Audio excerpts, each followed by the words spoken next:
Baik, bismillahirrahmanirrahim. Assalamualaikum warahmatullahi wabarakatuh. Waalaikumsalam warahmatullahi wabarakatuh. Selamat siang teman-teman BKI semester 6 ya? Ya. Semester 6 tuh lagi masa-masa proses menuju masa depan ya. Amin. Gimana nih siang kali ini, kalian masih semangat ya atau masih lesu? Semangat. Berarti kalian udah siap sharing session sama aku? Siap. Sudah. Oke, di sini sebelum kita mulai, aku mau perkenalan diri dulu. Nama aku Amalia Nabila dan di sini aku datang sebagai konselor sebaya.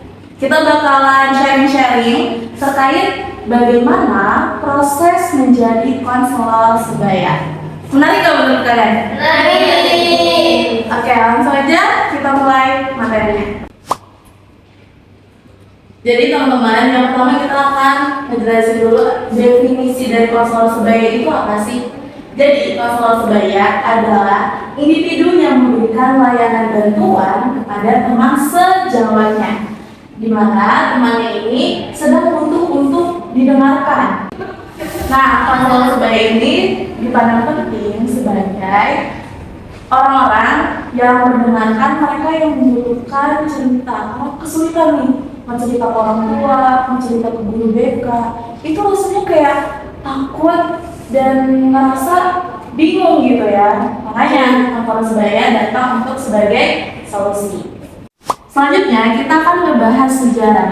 Jadi pada awalnya konseling sebaya ini muncul dengan konsep peer support, di mana dimulai pada tahun 1939 untuk membantu para penderita alkoholik. Dalam konsep tersebut diyakini bahwa individu yang pernah kecanduan itu akan lebih efektif dalam membantu individu lain yang sedang mencoba mengatasi kecanduan alkoholik. Saat ini praktik konseling sebaya sudah semakin modern karena klien itu bisa konselingnya secara offline maupun online. Lalu, gimana cara menjadi konselor sebaya? Nah, di sini aku bakal sharing sama teman-teman semua. Aku mengikuti pelatihan konselor sebaya itu, dapat informasi pertamanya itu dari bulan Juli akhir 2025. Di mana rumah konseling aku Temanggung lagi open recruitment. Nah, aku mendapat informasi itu benar-benar H-1 sebelum deadline open recruitment itu udah berakhir. Jadi H-1 aku buru-buru langsung isi formnya, langsung isi apa aja yang harus aku persiapkan jadi konselor sebaya. Awalnya aku tuh ngerasa takut teman-teman, karena konselor sebaya ini komitmennya selama 1,5 tahun. Bayangin, 1,5 tahun kita harus komitmen tetap mengikuti pelatihan dari konselor sebaya. Akhirnya setelah berpikir panjang, karena aku ngerasa aku masuk jurusan BKI ini dengan dasar bahwa aku ingin menjadi pendengar bagi orang-orang gitu. Karena sejak SMP, aku tuh seneng banget ngedengerin teman aku lagi cerita tentang keluarganya, atau mungkin lagi ada problem. Intinya, aku sangat menyukai psikologi sejak SMP. Yaudahlah, karena aku ingat dengan apa keinginan utamaku untuk belajar konseling, akhirnya aku mendaftar. Nah, setelah semingguan aku mendaftar, di situ ada informasi bahwa aku lolos administrasi. Ketika lolos administrasi, itu kan artinya aku bakal lanjut ke tahap wawancara. Di sana aku wawancara, ada namanya Kak Zahra, dan wawancaranya cukup bikin sedih sebenarnya, karena aku menceritakan kayak luka masa kecilku juga. Aku menceritakan kayak apa tekanan hidupku yang sampai pernah aku bikin down banget saat itu. Kita udah cerita-cerita, terus juga Kak Zahra juga menilai apakah aku cocok atau enggak jadi konselor. Terus sebelum sesi itu berakhir wawancaranya, dikasih studi kasus teman-teman. Nah, studi kasus yang Kak Zahra ceritain ke aku itu terkait ada mahasiswa nih, dia tuh punya hubungan toksik sama pacarnya. Terus Kak Zahra di situ berperan sebagai klien dan aku berperan sebagai konselor. Kata Kak Zara, dia cerita bahwasanya hubungan itu toksik, terus juga dia sudah melakukan dalam kutip hubungan badan gitu ya. Nah, ketika dia udah melakukan segala hal dengan pacarnya, terus dia bingung karena pacarnya itu kok semakin kesini tabiatnya kenapa kayak makin berubah ya. Padahal dia kan udah ngasih segala ini buat si cowok ini gitu kan. Terus Kak Zara sebagai klien bilang, aku harus gimana ya Kak? Kayak gitu. Nah ini aku menjawab sebisaku dengan tidak menyudutkan pilihan dari klien itu. Karena kita kan mempelajari Islam kan pastinya dan tahu batasan Islam itu apa sih. Karena aku tahu batasan Islam, tapi bukan berarti aku akan menjudge klien ini. Nah dari jawaban itu, Kak Zara merasa oke Mal, kamu udah cukup baik dalam menjawab si klien ini. Cuma nanti kedepannya kamu bisa lebih eksplor lagi pertanyaan ke klien biar klien ini bercerita lebih panjang gitu, karena kliennya itu ceritanya cukup pendek-pendek gitu kan. Terus setelah selesai nih wawancaranya, aku diumumin mungkin sekitar 4 harian bahwasanya alhamdulillah aku lolos lagi dari wawancara itu dan lanjut ke pelatihan. Nah, di sini aku mengikuti pelatihan resmi dan didampingi oleh psikolog. Oke, selanjutnya kita masuk ke penjelasan gimana saat aku pelatihan ya teman-teman. Nah, yang pertama tanggal 30 sampai 31 Agustus aku mengikuti pelatihan konselor sebaya yang didampingi oleh psikolog. Dimana psikolognya ini adalah Mbak Egum dipanggilnya. Lalu ketika Mbak Egum menjelaskan, itu ngasih tips ke kita saat menjadi konselor sebaya. Salah satunya adalah ketika kita menjadi konselor, kita harus mindfulness. Kita harus sadar bahwasannya kita ada di masa kini. Nah, Mbak Egum ini ngejelasin pentingnya teknik grounding. Pernah dengar nggak teknik grounding? Belum pernah ya? Ada yang pernah, ada yang belum. Oke, aku jelasin ya.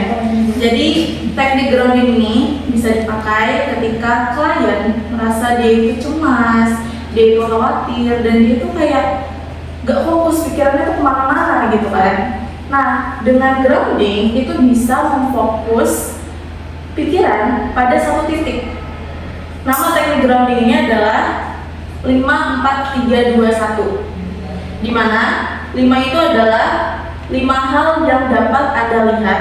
Yang kalian lihat nih, apa sih 5 hal yang kalian lihat? Nah, ditulis. Terus yang keempat, 4 hal yang kamu sentuh. Apa yang bisa kamu sentuh di sekitar kamu? Entah itu di badan kamu sendiri ataupun di depan mata kalian. Gitu. Lalu 3 hal yang dapat Anda dengar. Ketika kalian lagi ada di suatu ruangan, pasti itu suaranya tuh ada yang kenceng, ada yang kecil, ada yang sedang gitu. Karena kalian tuh identifikasi dari suara-suara itu apa aja sih yang paling sering kalian dengar gitu. Lalu yang kedua, hal yang dapat kamu cium. Apa nih hal yang kamu cium? Kayak misal aroma di udara, atau mungkin sesuatu yang dekat sama kalian tapi ada wanginya gitu. Lalu yang terakhir adalah hal yang dapat kamu rasa. Kamu rasa ini dari liur kalian. Jadi kalian fokus untuk identifikasi kira-kira liur kalian itu rasanya maniskah, asinkah, atau pahitkah. Sebenarnya kalau dari rasa yang liur ini itu tergantung makanan yang terakhir kalian makan. Nah, makanya di sini hasil dari mindfulness aku sebutin ya dari yang pertama. Yang aku lihat itu adalah ada pensil di hadapan aku, kertas, pulpen, handphone, sama botol. Lalu 4 hal yang aku sentuh adalah mop plastik. Jadi waktu itu aku usaha mop plastik ini, aku raba, aku pegang, bener-bener aku hayati semua yang bisa aku sentuh. Mop plastik, casing HP, taplak meja, sama baju. Lalu 3 hal yang aku bisa dengar ada suara AC waktu itu. Terus aku juga mendengar suara orang lagi bisik-bisik sama suara kertas dibolak-balik. Nah, ketika grounding itu bener-bener pikiran aku ngerasa kayak fokus sama apa yang ada di sekeliling aku. Aku nggak mengkhawatirkan kayak, aduh, gue jadi ingat kejadian ini jadi takut dari gini. Aku nggak ingat itu sama sekali. Karena ketika grounding, pikiran aku tuh terpusat sama satu hal gitu. Lalu 2 hal yang aku cium adalah wangi AC. Jadi di tempat itu wangi AC itu kayak ada hasil gitu kan. Jadi bisa aku cium sama makanan. Di meja itu ada makanan dan aku cium makanannya. Wanginya kayak gimana dan lain-lain. Dan terakhir, satu hal yang dapat aku rasa adalah asin. Waktu itu kan lagi makan yang asin, jadi rasa yang aku rasain ya asin gitu. Nah, dengan teknik grounding ini membantu kita baik konselor ataupun nanti ke klien gitu ya, sebagai salah satu teknik dalam konseling. Next, aku juga mau sharing simulasi konseling bersama psikolog. Dan ini adalah hal terbaik ketika simulasi sama psikolog konselingnya. Di situ Mbak Ibu mempersilahkan kita siapa nih yang mau jadi konseling. Nah, ada satu cowok yang maju bersedia untuk menceritakan masalah atau yang udah dia alami gitu kan. Ketika kita semua melihat simulasi konseling itu, jujur rasanya jadi ingat sama luka-luka di masa kecil kita. Luka-luka inner child yang mungkin udah kita pendam, udah kita lupain gitu ya. Tapi ketika mendengar cerita si cowok itu, kan simulasinya selama 30 menit.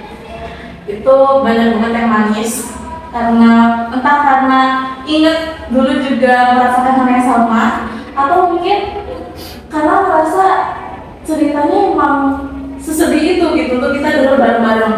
Jadi di seruangan itu ada 40 orang. Mereka berdua cerita di tengah-tengah. Kita dengerin sama, kita hayatin ceritanya. Lalu respon baik dan teman-teman itu sangat-sangat mencerminkan kayak psikolog yang soft spoken, yang baru validasi perasaan kita aja tuh udah langsung menangis gitu. Padahal mungkin Mbak Ibu cerita ngomongnya tuh cuma sedikit gitu ya, tapi dalamnya tuh benar-benar kayak capek ya gitu. Jadi ingat gimana masalah kita, gimana kita juga pernah ada di kondisi itu. Lalu setelah simulasi selesai, saat malam hari itu ada sesi mindfulness, di mana kita semua kumpul di ruangan lesehan. Kita bareng-bareng ada sesi refleksi sama diri kita sendiri, membangun diri kita agar ketika kita menjadi konselor, inner child kita tuh udah diluapin dulu selama pelatihan, dan tahu bahwa kita tuh bisa loh meluk diri sendiri, bahwa kita tuh mampu berdamai dengan hal-hal yang sudah terjadi. Di situ ada Mbak Nurul yang menjadi pemantik dari mindfulness ini.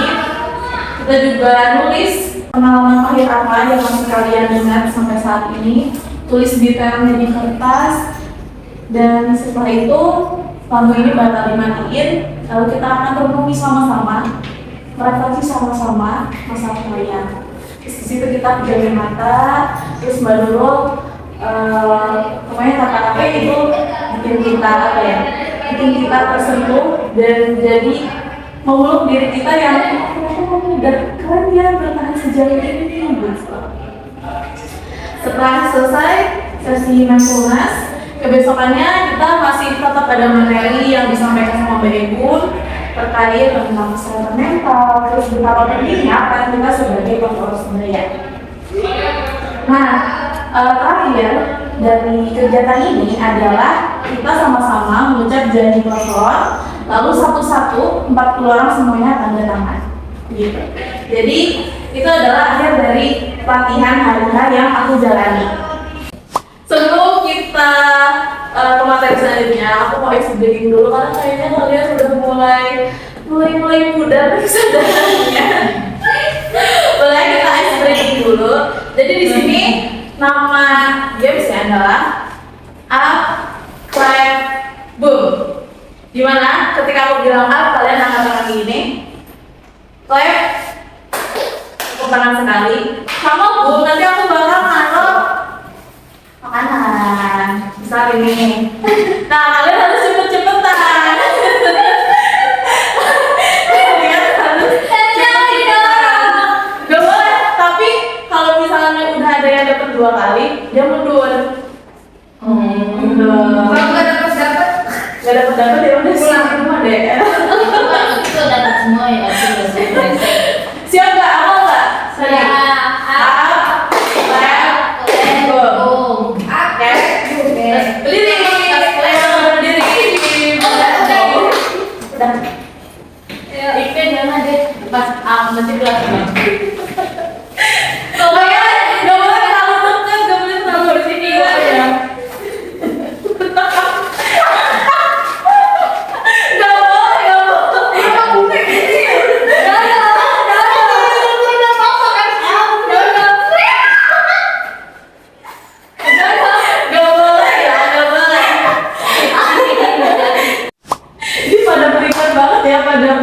Sepatu.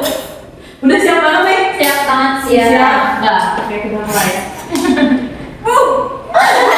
Kita mulai ya. Up, Up, up, clap, clap, clap. boom, clap, up, up, clap, clap, clap, clap.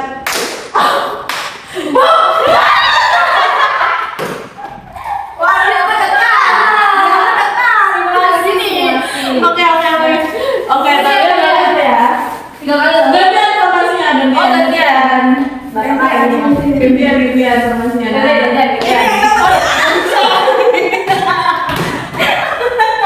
Aku bisa dari kan samping susah ya. Up, clap, clap, clap, clap, up, up, up.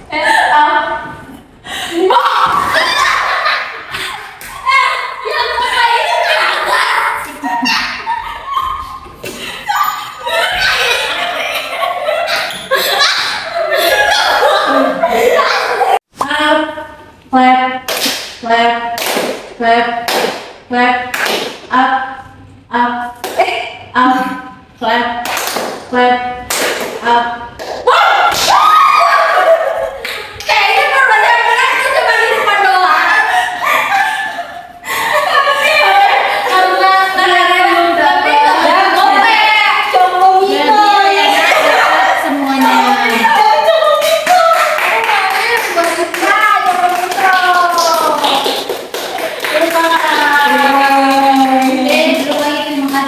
Gimana gamesnya? Udah pada tes belum makan? Udah. Terus yang belum press. kalian boleh sambil makan biar kita tuh aja tuh. Oke, terima kasih. Karena materi bakal kita lanjut ya teman-teman. Next, di sini aku bakalan sharing juga gimana pasca dari pelatihan.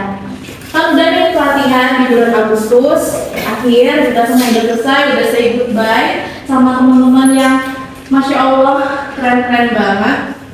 Terus setelah pasca pelatihan, di situ kita masih ada kegiatan lanjutan teman-teman, tapi secara online. Karena konseling sebaya ini kan gabungan dari Tangerang, Jawa Barat, kayak Bandung, sama Kota Serang. Jadi karena wilayahnya mencar-mencar gitu ya, makanya kegiatan ini secara online pendampingannya. Lalu pendampingannya ini didampingi oleh konselor sebaya yang berpengalaman di rumah konseling agar memahami prosedur dalam layanan konseling. Kan ketika pelatihan itu udah dikasih simulasi nih, kayak contoh ketika konselingnya seperti apa. Tapi ketika konseling yang secara prosedur sesuai dengan undang konseling itu belum dijelaskan lebih dalam lagi. Nah, akhirnya dijelasin selama pendampingan online ini kayak tahap building raportnya, tahap eksplorasinya, refleksinya, sama tahap validasi. Jadi dalam pelayanan konseling ini kita bakal building rapport dulu nih. Ketika udah ada klien datang, kita nyambut dengan kayak ini ya, silakan masuk ya ke ruangannya. Nah di ruangan kita ada ngobrol lagi nih, kayak basa-basi gitu. Gimana kakak di perjalanannya? Udah kesini lancar nggak sama siapa? Boleh kalian tanyain di awal-awal. Nah terus poin dari prosedur pelayanan ini juga, setelah kita udah ngebangun hubungan sama kliennya di awal, bakal lanjut penjelasan tentang konseling. Yang aku suka dari prosedur layanan di sini adalah penjelasan konselingnya itu nggak kayak teori banget. Kalau aku pribadi, biasanya aku menjelasin bahwa konseling ini proses di mana aku sebagai konselor yang akan mendengarkan kamu, yaitu sebagai konseling. Dan di sini kamu nggak perlu khawatir karena aku sudah disumpah sebagai konselor, jadi kamu bisa merasa aman rahasia cerita kamu, dan pastinya kita di sini juga atas dasar keterbukaan juga sukarela. Bisa aku tanyain ke kliennya kayak apakah dia bersedia atau bersukarela pada hari ini. Setelah itu selesai, aku bakalan ngejelasin kayak durasi dari konselingnya. Baiklah, konseling kita pada hari ini dilakukan selama durasi 1 jam atau 60 menit. Dan saya harap kita bisa menggunakan waktu ini sebaik-baiknya. Terus kalau misalnya dia udah paham nih tentang konselingnya, udah gak ada yang dia takutin lagi untuk cerita, baru aku melakukan teknik grounding yang pernapasan. Nah kalau yang pernapasan ini fokusnya adalah klien ini atur dulu nafasnya. Jadi dia bakal duduk, terus cari posisi yang bagi dia itu aman, nyaman. Kalau misalnya dia udah, baru kita nafas, buang. Itu sampai 3 kali biasanya, sampai klien ini merasa relax. Oke, kalau misalnya kamu udah merasa aman, nyaman, boleh kita mulai ceritanya. Dan aku akan mendengarkan. Nah, pengalaman aku, kebetulan aku kan sudah pernah menangani klien gitu ya. Ketika dia bercerita, itu langsung nangis teman-teman. Nangisnya yang benar-benar matanya itu merah, sampai kayak dia tuh udah bener-bener lama kali ya. Jadi ketika udah cerita tuh langsung tumpah buber-buber semuanya. Dia langsung ceritain tentang keadaan hubungannya, tentang teman-temannya. Dia cerita panjang banget. Nah, klien seperti ini itu tipe yang sekali cerita. Dia bukan tipe yang kayak harus dipancing dulu nih, harus ditanyain banyak hal baru dia mau cerita. Cuman plus minusnya klien yang cerita kali ini, kalau misalnya kita nggak fokus sebagai konselor, itu kita jadi bingung nih. Kita harus ceritanya dari topik A ke topik B, terus tiba-tiba mau ke topik C ya. Karena dia ceritanya benar-benar panjang, nggak ada jeda gitu teman-teman. Nah, sebagai konselor yang masih pemula saat itu, aku memilih untuk fokus dengerin dulu cerita dia semuanya, baru aku mengingat poin-poin yang menjadi masalah atau hal utama yang sebenarnya dia risaukan sama ini.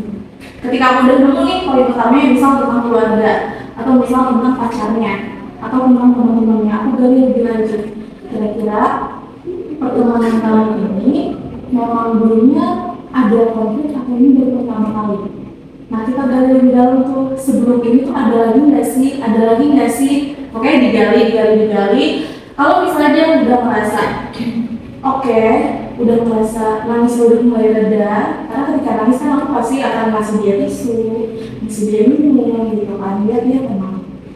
Nah, ketika klien sudah mulai reda, sudah bisa mengatur emosinya, aku akan bertanya ke dia bahwasanya apa aja nih yang sudah kamu lakukan untuk memperbaiki hubungan sama teman kamu, sama pasangan kamu dengan yang lain. Gitu. Ketika dia udah bisa berdiri atau bisa membuat keputusan, lalu sesi konselingnya selesai. Gitu. Nah sebelum sesi konseling selesai, aku juga akan ngejelasin bahwasanya setelah dia melakukan mengikuti kegiatan konseling itu bakal ada form penilaian. Nah, form penilaian ini buat aku sebagai konselor sebaya. Kira-kira aku udah bagus nggak sih mendengarkan dia, memahami dia, dan lain-lain. Gitu. Setelah udah selesai, baru sesi konselingnya berakhir. Nah, sebelum aku ini jadi konselor sebaya, itu kita bakal bikin video simulasi dulu teman-teman. Jadi nggak ujuk-ujuk kita langsung jadi konselor sebaya, karena kita disuruh membuat video konseling tanpa dipotong selama 30 atau 60 menit. Saat itu jujur, aku pas pertama kali bikin kayak, oh ini ya rasanya punya klien. Karena videonya kan tanpa cut ya, jadi walaupun aku udah kenal sama konselingnya, tapi tetap aku mikirin alur kayak untuk ini tentunya gimana sih ini nanya apa nih selanjutnya. Nah itu tetap di tempat teman-teman. Jadi walaupun simulasi, tapi aku berusaha agar konselingnya ini biar jadi cerminan ketika aku sudah jadi konselor. Barulah setelah kita udah bikin konseling, video konseling, terus ada pengumuman konselor yang sudah siap menerima klien, serta pastinya ada evaluasi dari hasil video yang kita bikin. Itu dari 40 konselor benar-benar dibikin evaluasinya khusus. Jadi setiap yang udah bikin nih ada satu orang yang lihat terus langsung nyatet kayak evaluasi buat dia apa aja. Terus setelah udah selesai, kita juga ada pendampingan offline sama psikolog profesional.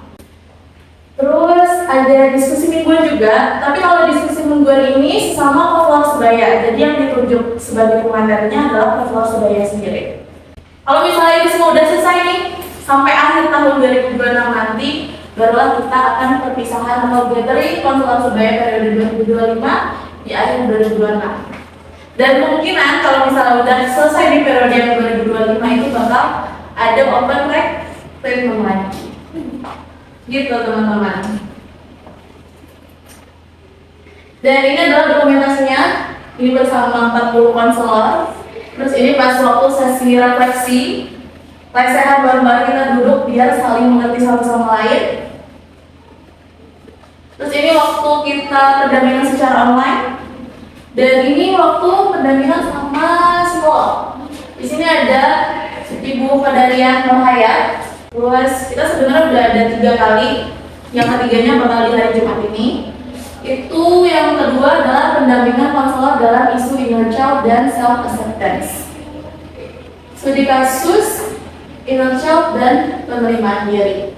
Nah ini sama konselor Mbak Arinda. Wah benar-benar konselor yang luar biasa banget, karena ketika pendampingan online, aku mengajukan diriku sebagai konseling. Jadi aku kan biasanya sebagai konselor ya, dari kuliah aku ketika mengerjain tugas-tugas gitu biasanya jadi konselor gitu. Nah ini pertama kali dalam hidup aku putusin untuk aku mau nih ngajuin diri sebagai klien, sebagai konseling dari Mbak Arinda. Ketika aku menjadi sosok konseling, di situ ternyata aku menemukan kebingungan juga teman-teman. Pas aku menceritakan, ternyata nggak semudah itu ya cerita. Jadi ceritaku lompat-lompat, terus juga kayak emosinya meledak sedikit karena emosi itu biasanya terpendam gitu kan. Ketika aku diberi ruang untuk bicara, itu langsung runtuh semua, nangis dan lain-lain. Tapi untungnya respon teman-teman di pelatihan konselor sebaya ini pada positif semua. Mereka benar-benar membuat kita semua nyaman untuk bercerita. Lalu yang terakhir, nanti Jumat ini bakal ada studi kasus terkait trauma. Nah selanjutnya kita ada sesi tanya jawab. Buat teman-teman yang mau bertanya boleh? Ini bertanya boleh. Tadi pas dijelasin kan itu ada teknik 54321. Nah tadi ibu tuh ngejelasin apa sih ibu berperan sebagai kliennya. Nah aku mau nanya, sekarang beralih ke peran konselornya. Gimana caranya kita untuk bilang ke klien kita untuk melakukan teknik 54321 ini? Itu pertanyaan pertama. Terus pertanyaan kedua itu pas dimana kan di teknik 54321 itu kan kita pasti sebagai klien juga contohnya untuk mendengarkan 3 suara di ruangan ini itu kan otomatis otak kita akan delay atau kita kan akan mencari terlebih dahulu nih suara apa yang kita dengar, otomatis kita bakal diam dulu kan. Nah itu posisi konselor tuh seperti apa Bu? Apakah dia tetap mengamati si klien tersebut atau konselor itu ya boleh fokus ke hal yang lain, misalkan dia buka kertas atau dia melakukan apa gitu, nggak harus mengamati si klien tersebut gitu. Oke, di sini aku izin menjawab pertanyaan kamu. Nah, ketika kita ingin melakukan teknik grounding ini, pastiin klien itu memang pikiran dia tuh kemana-mana, nggak fokus gitu kan. Nah, kita boleh berhenti sejenak dulu. Oke, di sini gimana kalau kita melakukan teknik grounding dulu? Jadi kita sama-sama relax, pikiran kita sama-sama tenang, dan kita lebih fokus dengan apa yang kamu ceritain. Kamu bersedia untuk melakukan teknik grounding? Misal kalian bilang gitu ya. Oke, kalau kamu bersedia, aku bakal jelasin lebih lanjut ya di sini teknik grounding itu seperti apa. Nah, baru aku jelasin yang ke 5 hal yang harus dia tulis. Setelah aku menjelasin itu, aku bakal bilang ke kliennya untuk memberi waktu dia sejenak. Jadi boleh kita diam aja nih, karena klien itu kan biar dia fokus sama dirinya, pasti kita nggak harus kayak natap dia terus-terusan kan, karena takutnya dia malah takut bingung. Nah, makanya kita boleh diam dulu, tapi jangan main HP ya teman-teman. Diam aja, diam, tungguin. Kalau misalnya kamu udah selesai, kamu udah tulis semuanya, boleh kita lanjut gitu. Kita juga bakal membahas dari hasil teknik grounding dia. Lebih kayak gitu sih Tania. Oke, kalau kamu udah nanya bakal ada reward nih. Wow. Rewardnya kali ini ada 2. BYD ada. Wow. Iya, sudah bertanya. Teman-teman, terima kasih banyak kalian udah meluangin waktu datang ke sini, ngedengerin penjelasan dan seru-seruan. Mudah-mudahan kita semua bisa ada pembelajaran baru yang dipelajari hari ini. Sekali lagi terima kasih dan aku akhiri. Wassalamualaikum warahmatullahi wabarakatuh.